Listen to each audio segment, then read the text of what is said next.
Yeah, so what does the jitter effect mean? So for most people, if we think about digital solutions, we think that we always work with zeros and ones, so with on and off signals. And that means that people think if we have a drawing like this, we have the level and we have the time. So we have this shape of signal, so which is a 0 and a 1, and goes back to a 0 and comes back to a 1, and so on.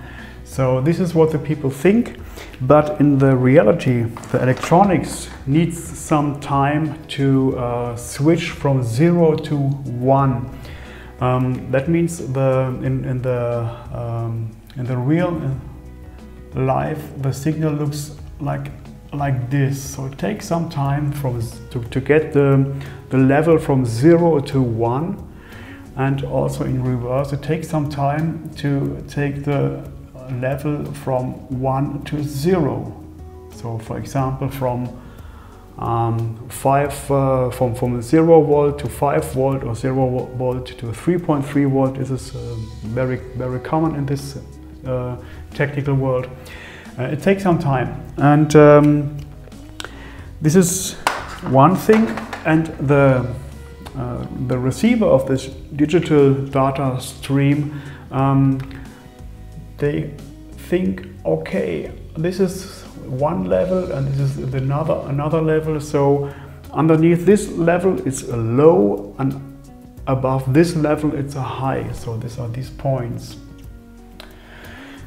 So the thing is that we have a lot of interferences coming from all electronic equipment, like Wi-Fi, like Bluetooth, like every equipment I'm switching on and off. Everything really transmit electromagnetic interferences, and that means that even this shape of this curve it's not that perfect.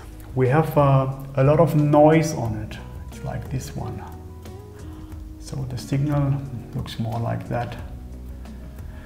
Depending on the shielding is maybe more or less. So we have a lot of noise on this signal.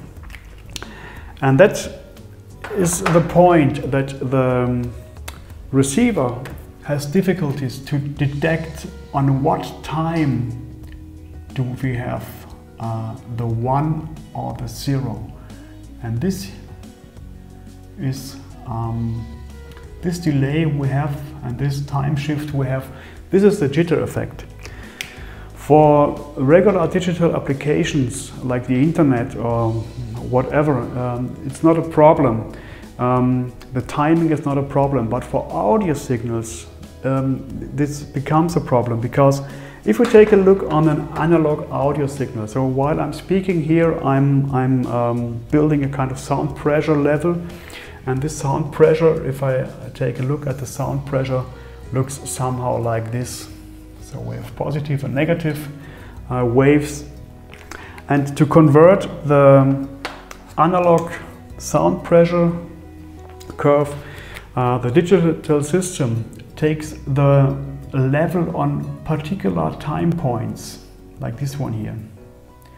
So it measures the level and stores the level as a dual system, zeros and ones.